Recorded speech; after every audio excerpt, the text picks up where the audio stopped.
ఆందోళనతో Hyderabad gun park వద్ద ఉద్రిక్తత ఏర్పడింది. నిరుద్యోగ సమస్యలపై గన్ పార్క్ వద్ద బీజేవైఎం నిరసనకు దిగింది. ఈ నేపథ్యంలో పోలీసులు బీజేవైఎం కార్యకర్తలకు మధ్య తోపులాట జరిగింది. యువమోర్చా కార్యకర్తల్ని పోలీసులు అరెస్ట్ చేశారు. ఎన్నికల్లో కాంగ్రెస్ ఇచ్చిన హామీల మేరకు వెంటనే జాబ్ క్యాలెండర్ రిలీజ్ చేయాలని బీజేవైఎం డిమాండ్ చేస్తోంది.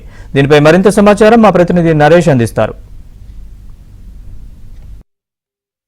నిరుద్యోగులకు ఇచ్చిన హామీను వెంటనే అమలు చేయాలంటూ బీజేవైఎం ఆధ్వర్యంలో గన్ పార్క్ వద్ద బీజేవైఎం నిరసనకు పిలుపునిచ్చింది. ఈ నేపథ్యంలోనే పెద్ద ఎత్తున పోలీసులు కూడా ఇక్కడ మోహరించారు. ఏదైతే కాంగ్రెస్ ఎన్నికల్లో ఇచ్చిన హామీ మేరకు మెగా డిఎస్సీని ఏర్పాటు చేయాలి, అదేవిధంగా జాబ్ క్యాలెండర్ను వెంటనే విడుదల చేయాలంటూ కూడా బీజేవైఎం డిమాండ్ చేస్తూ వస్తుంది. ఇందులో భాగంగానే ఈరోజు రేవంత్ రెడ్డి సర్కారు కోకిం చేస్తుందన్నా నిరుద్యోగులకు ఉద్యోగ ప్రకటన చేయలే. ఆయన అధికారం రావడానికి ముందు జాబ్ క్యాలెండర్ అన్నాడు.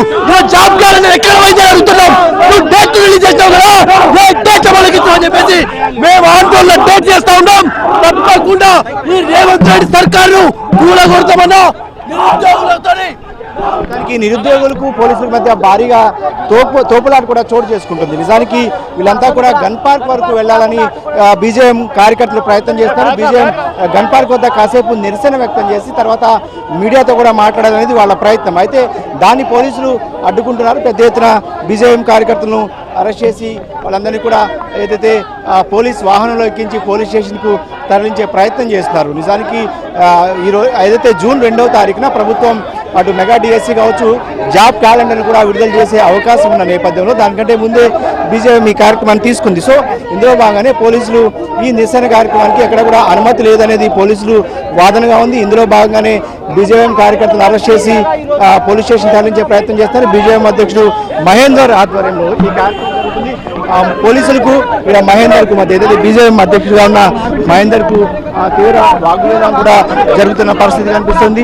ఏదైతే తెలంగాణలో కొత్తగా గవర్నమెంట్ ఫామ్ అయినటువంటి కాంగ్రెస్ ప్రభుత్వం ఏదైతుందో అధికారంలోకి రాగానే మేము ఉద్యోగ నోటిఫికేషన్లు ఇస్తాం, మెగా డిఎస్సీని ప్రకటిస్తాం, నిరుద్యోగులకు అందరూ కూడా ఉద్యోగ అవకాశాలు ఇస్తామన్నటువంటి రేవంత్ రెడ్డి గారు నిన్నటికి నిన్న క్యాబినెట్ మీటింగ్ ఏర్పాటు చేసుకొని ఇదే నిరుద్యోగుల కోసం, ఇదే యువకుల కోసం ఎక్కడ కూడా స్పందించలేదు. ఈరోజు ఇక్కడికి వచ్చింది బీజేవైఎం కార్యకర్తను, బీజేపీ కార్యకర్తను కాదు. ఇక్కడ వచ్చిందంతా కూడా సామాన్యమైనటువంటి నిరుపేద యువత మాత్రమే రావడం జరిగింది. రేవంత్ రెడ్డి ఖబర్దార్, నీకు ఇక్కడి నుంచి మేము హెచ్చరిస్తున్నాం. మేము విద్యార్థులమంతా కూడా తెలంగాణ కోసం పోరాటాలు చేసినాం. ఆ పోరాటాల్లో బలిదానమైన వాళ్ళంతా కూడా అమరుల స్థూపంగా మనం కొలుచుకోవడం జరుగుతుంది. మేము అక్కడ పోయి వాళ్ళకి నివాళులర్పించి శాంతియుతంగా మా యొక్క షెడ్యూల్ మేము డిసైడ్ చేద్దామని చెప్పేసి మేము అనుకుంటే నువ్వు చేసినటువంటి తప్పులన్నింటిని కూడా కప్పిపుచ్చుకోవడానికి, నువ్వు చేసినటువంటి అక్రమాలన్నీ కూడా కప్పిపుచ్చుకోవడానికి మమ్మల్ని అందరూ కూడా నీ పోలీస్ బట్టలను పెట్టుకొని మమ్మల్ని వెనక్కి చేసే ప్రయత్నం చేస్తున్నావు. గతంలో కేసీఆర్ ఇదే ధోరణితో నిర్వహించండు. కేసీఆర్ ధోరణికి వ్యతిరేకంగా నువ్వు కూడా పోరాటాలు చేసినావు. కానీ తెలంగాణ యువత కోసం, తెలంగాణ యువత జాబ్ల కోసం పోరాటం చేస్తున్న కేసీఆర్ మాకు మద్దతు తెలపకపోతే ఇంట్లో కూర్చోబెట్టినటువంటి సందర్భం ఈరోజు మనం అందరం కూడా గమనించాలి. అదే గతి నీకు పట్టనీయకపోతే, యువత అంతా కూడా జాగ్రత్త కాకపోతే మేము చూసుకుంటాం మీ యొక్క సంగతి ఏంటో ఈ యొక్క తెలంగాణ రాష్ట్ర వ్యాప్తంగా.